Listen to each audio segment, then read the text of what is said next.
Kan hadis menjelaskan, orang yang datang lebih awal sholat Jumat dan dia duduk paling depan, pahalanya 1 ekor sapi.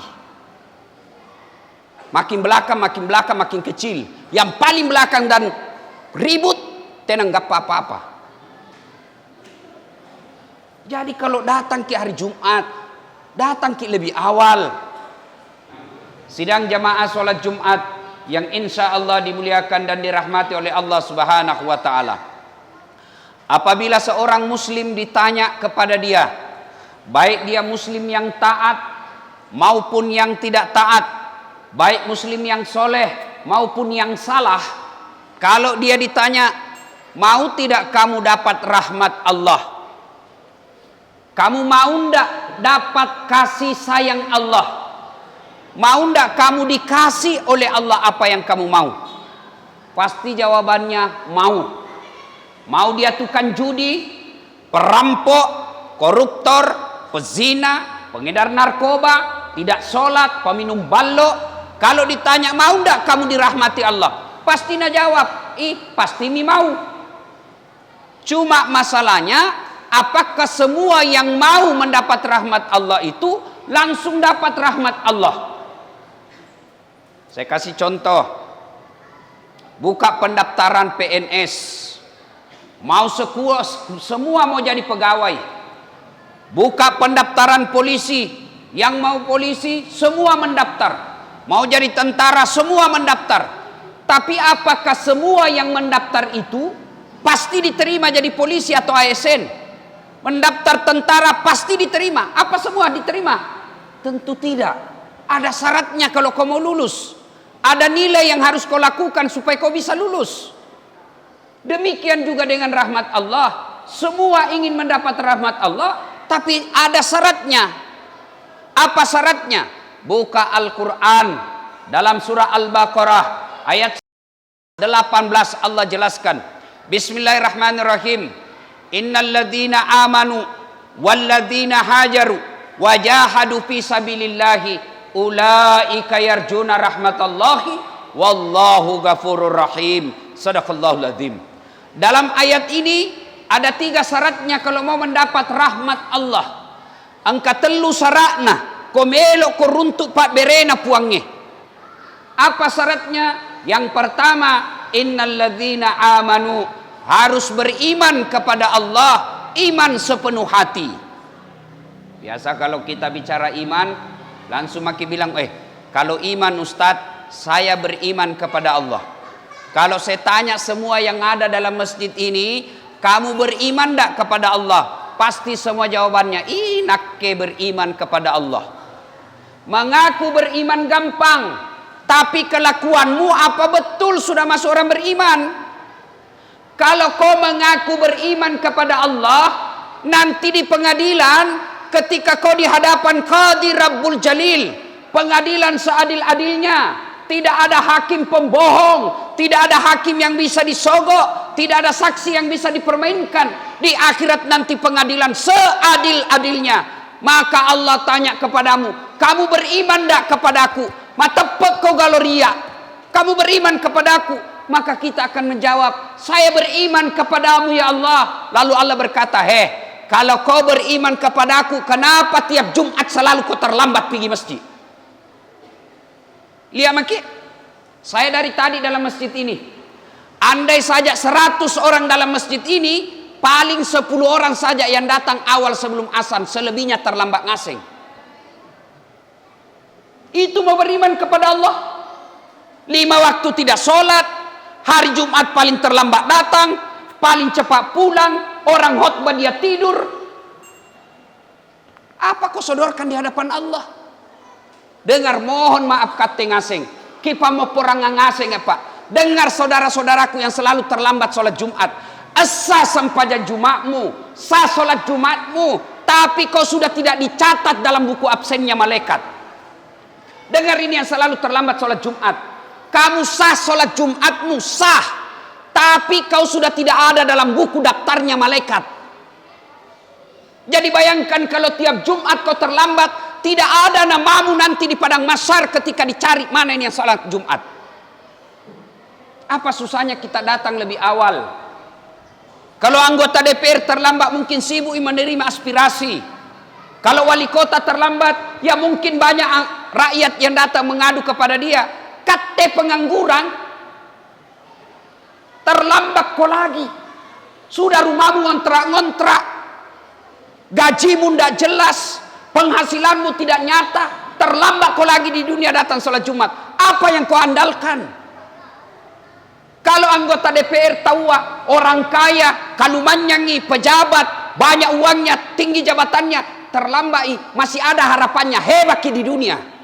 Kate miskin tomako, rumah kontrak-kontrak, tidak jelas gajimu, terlambat kau lagi di dunia. Ini yang disebut nanti miskin di dunia, sengsara di akhirat.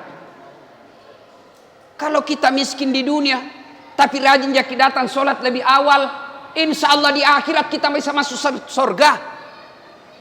Kalau kita di dunia ngontrak-ngontrak, di dunia penghasilan tidak jelas, kita cuma jual-jual bensin botolan, kerja tak cuma tambal-tambal ban, tapi selalu kita datang lebih awal sholat Jumat, biar di dunia kita tidak nyaman, tapi di akhirat nyaman kok. Tapi yang banyak menderita di dunia, tidak jelas hidupnya, rumahnya kehujanan, banjir pula, banyak nyamuknya. Datang lagi sholat Jumat terlambat. Kalau dibilang sekali tidak apa-apa, tiap Jumat. Dan tidak malu itu. Lihat tanda-tandai mukanya ini Pak, yang terlambat. Itu juga nanti itu paling cepat pulang. Lihat maki. Lihat tanda itu dan Jumat begitulah gitu. Saudaraku, percayalah. Kalau dari kecil kau rajin pelihara sholat Jumat, hidupmu susah, bapakmu tukang beca, bapakmu pengangguran, tapi kalau dari kecil kau selalu pelihara sholat Jumat, Allah yang angkat derajatmu nanti. Kalau bukan bapakmu yang haji, kamu yang hajikan nanti bapakmu. Kalau bapakmu tidak punya rumah, kamu nanti yang belikan rumah bapakmu. Tapi kalau selalu kau terlambat sholat Jumat, apa yang Allah mau dengar? Apa susahnya awal Jumat? Kalau kita tahu Jumat jam 12, datanglah 15 menit sebelum jam 12. Orang masuk surga Pak bukan karena tidak ada dosa. Tapi ketika ditimbang amal tak, lebih berat kebaikan daripada kejahatan. Timbang pahala, ternyata karena selalu datang terlambat, sedikit timbangannya. Kan hadis menjelaskan, orang yang datang lebih awal sholat Jumat, dan dia duduk paling depan, pahalanya 1 ekor sapi. Makin belakang, makin kecil. Yang paling belakang dan ribut, tenang gak apa-apa. Jadi kalau datang ke hari Jumat, datang ke lebih awal. Nanti ditanya lagi kepada Allah, kalau kau beriman kepada aku, kenapa paling kau datang sholat Jumat pakai baju kaos? Baca itu surah Al-Jum'ah. Kau datang di masjidku, pakai kau pakaian yang indah, pakai kau parfum, sikat gigi kau, mandi kau dulu. Apa itu kita lakukan? Kalau mau pergi nonton di bioskop, baik, pakai parfum, pakai baju baru. Mau ketemu wali kota, pakai parfum. Kalau perlu pinjam baju baru, kalau pinjam mobilnya tetangga. Mau pergi ketemu Allah, pakaian seadanya. Njo kareng Allah Ta'ala, ia sareki nyawa, ia sareki kekayaan, ia sareki hidup, ia sareki jodoh. Masa ketemu Allah pakaian seadanya? Datang ki Pak minggu depan, datang lebih awal, mandi ki dulu, bawa ki uang-uang kecil untuk sedekahkan. Pakai ki baju yang bagus, sunnah pakai parfum, duduk paling depan. Kalau ikut kita lakukan, coba saksikan perubahan hidupmu 1 tahun yang akan datang. Tapi selalu terlambat, apa kiandalkan?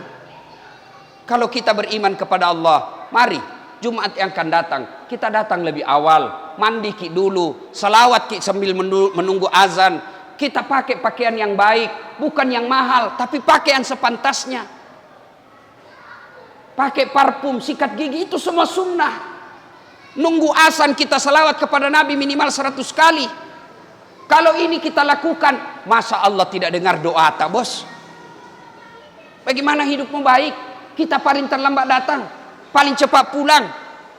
Apa yang Allah mau nilai? Mudah-mudahan saudaraku, Jumat yang akan datang, kita datang lebih awal. Kalau sudah makin dikasih tahu begini, tapi tidak ada perubahan, ya menjadi karena kaswatul qalbi, kadoro. Apa nakana kucini tompi na kucini ki, eja pina doang, tabeces, neraka sinampe tena neja mutung ko. Ada kan yang begitu dikasih tahu tidak ada malunya. Kalau bapak sudah dengar begini khotbah, malu kalau pulang nanti lebih awal. Harapan, masih ada harapan dalam hatimu, masih ada iman. Berarti masih malu kau disindir. Tapi kalau sebentar assalamualaikum langsung kau lompat, apa nukir kucini tompi na kucini ki. Oh, itulah yang disindir dalam Al-Quran. Wa tawaun alaihim a anthartahum am lam tunzirhum la yu'minun. Kau sampaikan ayat Allah atau tidak, kau ceramai atau tidak, kau sampaikan penjelasanmu atau tidak, kau ceramai, la yu'minun. Mereka tidak akan beriman, bahkan mereka lebih hina dari binatang. Coba kambing. Itu kambing, Pak, kalau tidak ada suka di kandang, suka ganggu temannya, bawa pasar laku, Pak. Sampai di pasar tidak ada yang beli, potong, masih bisa dibagi-bagi dagingnya. Tapi kate pakai pelat talang, pabotoro, terlambat samban juma, pengangguran, jelek mukamu, mau kau di apa? Jual, siapa mau beli? Dipotong, siapa mau makan? Inilah yang disebut mereka lebih hina dari binatang. Mudah-mudahan Jumat yang akan datang, kalau kita mengaku beriman kepada Allah, datang lebih awal. Syarat yang pertama mendapat kasih sayang Allah, tu'minuna billah, beriman kepada Allah Subhanahu wa taala. Innal ladzina amanu wal ladzina hajaru. Syarat yang kedua, mereka berhijrah. Apa itu hijrah? Bukan sekedar pelihara jenggot. Apa itu hijrah? Bukan sekedar celananya jingkrang. Apa itu hijrah? Bukan sekedar bicaranya Arab setengah-setengah. Afwan, jazakallah, kaifa haluk ya akhi. Bukan sekedar itu. Apa itu hijrah? Memperbaiki diri. Yang tadinya kasar sama orang, menjadi lembut sama orang. Yang tadinya tidak sholat jamaah di masjid, mulai dia sholat jamaah satu-satu kali. Yang tadinya kurang ajar sama ibunya, mulai dia baik sama ibunya. Yang tadinya jahat sama teman kantornya, dia mulai sopan sama temannya. Itu hijrah. Orang yang berhijrah, sesungguhnya bahasa gampangnya, taubat menjadi lebih baik. Taubat bukan sekedar dosa saja. Kalau sekedar dosa kita taubat, maka Nabi mestinya tidak usah bertobat, tidak usah beristighfar. Padahal Nabi sekali beliau duduk 70 sampai 100 kali beliau istighfar. Nabi roh, apalagi kita. Yang ketiga, syarat kalau ingin mendapat kasih sayang Allah, wajahadu fi sabilillah, mereka berjihad di jalan agama Allah. Jihad itu tidak sekedar perang ke Palestina, tidak. Jihad itu amwal, anfus, dengan harta dan jiwa kita. Nih masjid kita nih, ini saatnya kita berjihad. Kalau orang-orang yang beriman, dia tidak akan pikir, kalau saya bantu 10 masjid, bagaimana nanti pembangunan rumahku? Orang beriman tidak akan pernah pikir rumahnya sebelum masjidnya bagus. Nabi pernah menjelaskan, saudaraku, kalau kau mau melihat tingkat keimanan suatu kampung, kalau diterjemahkan sekarang, kalau kau mau lihat imannya orang Mongin Sidi Baru, lihat masjidnya. Kalau masjidnya cantik, masjidnya cepat jadi, masjidnya makmur jamaahnya, baik imannya orang di situ.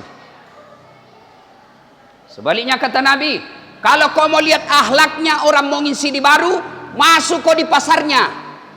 Kalau di situ banyak pedagang curang, kalau di situ banyak orang-orang yang tidak jujur, maka begitulah gambaran akhlaknya orang yang ada di situ.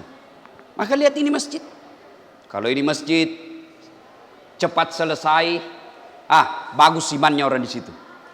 Tapi kalau lama diumumkan, mari saudara-saudara bangun masjid, bantu masjid, tidak jadi-jadi, berarti yang banyak di sini kiri galang. Ayo, waktu Nabi Isra Mi'raj, Nabi diperlihatkan Ada orang yang menanam satu biji. Ayah dia tanam biji, hebatnya begitu dia tanam biji langsung tumbuh. Hebatnya lagi langsung berbuah.